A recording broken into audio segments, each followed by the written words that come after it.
ఏపీలో మహిళలకి ఫ్రీ బస్సుపై కసరత్తు నడుస్తోంది. మహిళలకు ఉచిత ప్రయాణంపై ఇప్పటికే రవాణా శాఖ మంత్రి రాంప్రసాద్ రెడ్డి కీలక ప్రకటన చేశారు.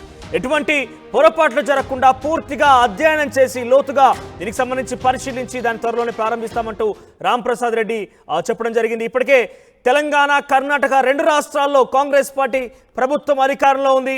సో అక్కడ రెండు రాష్ట్రాల్లో కూడా ఉచిత ప్రయాణం కొనసాగుతుంది. మహిళలు ఈ ఉచిత ప్రయాణం బస్ సౌకర్యాన్ని వినియోగించుకుంటున్నారు. కొన్ని లక్షల మహిళలందరూ కూడా రోజు నిత్య వాళ్ళ అవసరాల కోసం కావచ్చు, ఉద్యోగరీత్యా వీటన్ని కూడా సేవలు వినియోగించుకుంటున్నారు. ఇదే స్థాయిలో ఆంధ్రప్రదేశ్ రాష్ట్రంలో కూడా దీన్ని అమలు చేయాలని ఒక ఆలోచనతోని కూటమి హామీ ఇచ్చిన ఎన్నికల కంటే ముందు సో ఎటకేలకు కూటమి ప్రభుత్వం ఏర్పాటైంది. సో ఇందులో భాగంగానే హామీ నెరవేర్చే దిశగా ఆంధ్రప్రదేశ్ రాష్ట్ర ప్రభుత్వం ప్రణాళికలు రూపొందిస్తుందానికి సంబంధించి కసరత్తు కూడా కొనసాగిస్తోంది. అయితే ఇతర రాష్ట్రాలు తెలంగాణ, కర్ణాటకలో అమలవుతున్న తీరు విషయంలో పూర్తిగా అధ్యయనం చేసి దానికి సంబంధించి ఏ రకంగా వనరులు సమకూర్చుకోవాలి, ఎన్ని రకాలుగా బస్సు సౌకర్యాలను పెంచుకోవాల్సిన అవసరం ఉంది, బస్సుల సంఖ్య పెంచుకోవాల్సిన అవసరం ఉంది, దీనికి సంబంధించి పూర్తిగా ఒక అధ్యయనం చేసి ఒక రిపోర్ట్ రెడీ చేయాలని చెప్పి కూడా అధికారులు ఇప్పటికీ ఆదేశించినట్టు తెలుస్తోంది. సో మహిళా ఉచిత ప్రయాణం అనేది త్వరలో ఆంధ్రప్రదేశ్లో కూడా అమలు కాబోతోంది. వాళ్ళు ఇచ్చిన హామీ మేరకు అమలు చేసే దిశగా రాష్ట్ర ప్రభుత్వం సిద్ధమవుతోంది. దానికి సంబంధించి ప్రణాళికలు రూపొందిస్తోంది. సో దీనికి సంబంధించి ఎంత ఆదాయం సమకూర్చుకోవాల్సిన అవసరం ఉంటుంది, ఎంత మేర రాష్ట్ర ప్రభుత్వం మీద భారం పడుతోంది, ఆ భారాన్ని ఏ రకంగా సర్దిద్దుకోవాలి, ఇవన్నీ కూడా చాలా లోతైన అంశాన్ని పరిశీలించే దిశగా అధికారులను ఆదేశించినట్టు ఇప్పటికే రాంప్రసాద్ రెడ్డి ఒక ప్రకటనలో చెప్పడం జరిగింది.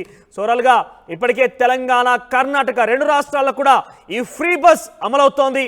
ఇక రేపో మా త్వరలో ఏపీలో కూడా మహిళలకి ఫ్రీ బస్ అమలయ్యే అవకాశం కనబడుతోంది.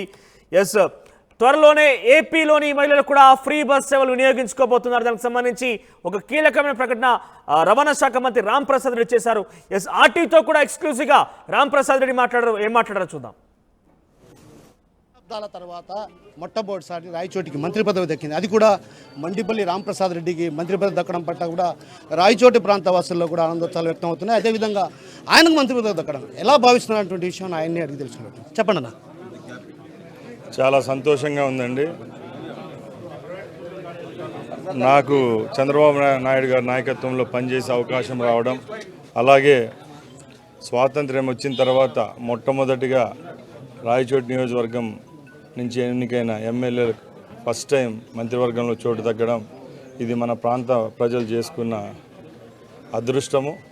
తప్పకుండా ఏ నమ్మకం అయితే నా మీద పెట్టి ఈరోజు మంత్రి పదవి ఇచ్చారో, అలాగే ఏ నమ్మకంతో రాయచోటి ప్రజలు నన్ను ఎమ్మెల్యేగా ఎన్నుకున్నారో తూచా తప్పకుండా ధర్మంగా 5 సంవత్సరాలు రాయచోటి ప్రజలకు, అలాగే ఈ రాష్ట్రంలో నాకు ఇచ్చిన శాఖనైతేనే మిగతా శాఖల్లో ఏ విధమైన సమస్యలున్నా పరిష్కరించేదానికి శక్తివంచన లేకుండా కృషి చేస్తాను. నాకు అతి తక్కువ వయసులో ఈ క్యాబినెట్లో చోటు దక్కడం, నా మీద నమ్మకంతో ఇచ్చిన మా నాయకులు చంద్రబాబు నాయుడు గారికి, అలాగే మా ప్రధాన కార్యదర్శి లోకేష్ బాబు గారికి మీ తరపున మరొకసారి ధన్యవాదాలు తెలియజేసుకుంటున్నా. నేను ఒకటే చెప్తున్నా, ఏ విధమైన అపోహలు లేకుండా ఈ తెలుగుదేశం ప్రభుత్వం ముందు ప్రభుత్వాల లాగా లేకుండా మంచి చిత్తశుద్ధితో ప్రజలకు ఏదైతే మంచి జరుగుతుందో, ప్రజలు ఏ విధంగా సుఖ సంతోషాలతో ఉండాలో ఈ 5 సంవత్సరాలు అన్ని విధాల మా మంత్రివర్గం పనిచేస్తుంది. చంద్రబాబు నాయుడు గారు ఒక దార్శనికుడు. ముందు 14 సంవత్సరాలు ముఖ్యమంత్రిగా చేసినప్పుడు ఈ రాష్ట్రానికి ఏ విధమైన అభివృద్ధి ఫలాలు అందాయో ఈసారి తప్పకుండా దానికి రెట్టింపుగా ఈ రాష్ట్రంలో మంచి జరుగుతుందని మీ అందరికీ తెలియజేసుకుంటున్నా. జై హింద్. అన్న, ఇప్పటికే మీరు ఉచిత బస్సులు మేనిఫెస్టోలో భాగంగా మహిళలకు ఉచిత బస్సు అన్నారు. అది ఎప్పటి నుంచి అమలు చేయబోతున్నారు, ఏంటి పరిస్థితి? మీరందరూ చూశారు, మొన్న ఫస్ట్ సంతకమే చంద్రబాబు నాయుడు గారు ఏవైతే హామీలు ఇచ్చారో దాంట్లో 5 దానిలను అమలు చేసే విధంగా పెన్షన్స్ అయితేనేమి, స్కిల్ డెవలప్మెంట్ అయితేనేమి దీని మీద సంతకం చేయడం జరిగింది. ఈ ఉచిత బస్సు ప్రయాణం గురించి మీ అందరికీ తెలుసు. మన పక్క రాష్ట్రాలైన కర్ణాటక, అలాగే మన తెలంగాణలో జరుగుతూ ఉంది. నిన్న లోకేష్ బాబు గారు మన నాయకులు ఒకటే చెప్పారు, ఆ రాష్ట్రాలు 2 రాష్ట్రాల్లో ఒకసారి మన ఎంక్వైరీ టీం వేసి క్షుణ్ణంగా పరీక్షించి అక్కడ ఏ విధమైన లోటుపాట్లు ఉన్నాయో అవి మనం కూడా గమనించి 1 నెల లేట్ అయినా కూడా మన రాష్ట్రంలో అమలయ్యే మన శ్రీమూర్తులు, మన తల్లుల యొక్క స్కీమ్ ఇది. ఎందుకంటే ఈరోజు ఏ ప్రభుత్వం మనం కూడా చెందాలన్నా కూడా ఆడవారే కీలకం కాబట్టి ఈరోజు ఏదో చేసేసినాంలే అని చెప్పి ఉచిత ప్రయాణం చేసి దాంట్లో మళ్ళీ పొరపాట్లు రాకుండా తప్పకుండా క్షుణ్ణంగా పరీక్షించి ఈ రాష్ట్రంలో అమలయ్యే రోజుకి ఏ విధమైన సమస్యలు లేకుండా ఆడవారికి ఫ్రీ బస్ సౌకర్యం కల్పించేదానికి ఒక ట్రాన్స్పోర్ట్ మినిస్టర్గా నేను బాధ్యత తీసుకున్నా. తప్పకుండా అమలు చేసేటప్పటికి క్లియర్గా చేస్తాం. అన్న, ఆడుదాం ఆంధ్రాలో భారీ స్థాయిలో అవినీతి జరిగిందన్నటువంటి ఆరోపణలు వ్యక్తం అవుతున్నాయి. అదేవిధంగా సిఐడికి కూడా ఏదైతే ఆత్వా పాత్వా సభ్యులు కూడా ఫిర్యాదు చేశారు. మీరు బాధ్యతలు తీసుకున్న వెంటనే చేయబోయే నేను నిన్న కూడా చెప్పాను ప్రెస్ మీట్లో, మొన్న పేపర్లో కూడా టీవీల్లో సోషల్ మీడియాలో చూడడం జరిగింది. గత 6 నెలల నుంచి మీరు ఏదైతే చెప్పారో దాంట్లో 100 కోట్లు స్కామ్ జరిగిందని. నాకు ఆ క్రీడలు మరియు యూజ్ అండ్ సర్వీసెస్ శాఖ కూడా మా మీద ఉంది కాబట్టి తప్పకుండా జరిగిన ఏదైతే లోపాలు ఉన్నాయో అదే స్కామ్ అంటున్నారో దాని మీద ప్రభుత్వం ఎంక్వైరీ చేస్తుంది.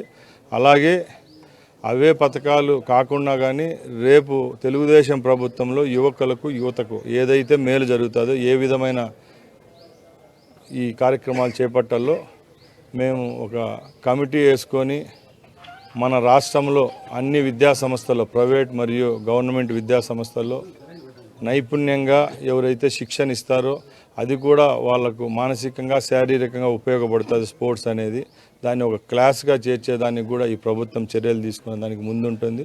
తప్పకుండా ఇవన్నీ ఏదో దుందుడుకుగా ఒక హామీలు ఇచ్చేసి నెరవేర్చుకోవడం కాదు. ఏది చేసినా కూడా క్షుణ్ణంగా పరీక్షించి ఏదైతే ప్రజలకు మేలవుతుందో అది చేసేదానికి మేము సిద్ధంగా ఉన్నాం. నా చివరిగా ఒక మాట, నా రోడ్డు రవాణా శాఖ పైన కూడా రవాణా శాఖకు సంబంధించి భారీ స్థాయిలో ఆరోపణలు ఏదైతే అవినీతి జరుగుతుందంటే కొంతమంది అధికారుల వల్ల ఫైల్స్ కదలడం లేదన్నటువంటి ఆరోపణలు ఉన్నాయి. మీరు బాధ్యతలు తీసుకున్న వెంటనే దీన్ని ప్రచారం చేసే దిశగా అడుగులు ఏమైనా వెళ్తున్నారు? తప్పకుండా. మీకు అందరికీ తెలుసు, రవాణా శాఖ అంటే కేవలం దాంట్లో ఆర్థికంగా డబ్బులు రావడమే కాదు, ముఖ్యంగా మన జీవితాలన్నీ రోడ్డుపైకి పోతే మళ్ళీ గమ్యస్థలానికి చేరుకుండే వరకు మనం ముందుకెళ్ళాలా. అలాంటి కాకుండా ఈరోజు ఏ గ్రామాల్లో చూసినా, హైవేలలో చూసినా, చిన్న రోడ్ల నుంచి హైవే రోడ్ల వరకు ఎన్నో యాక్సిడెంట్లు జరుగుతున్నాయి.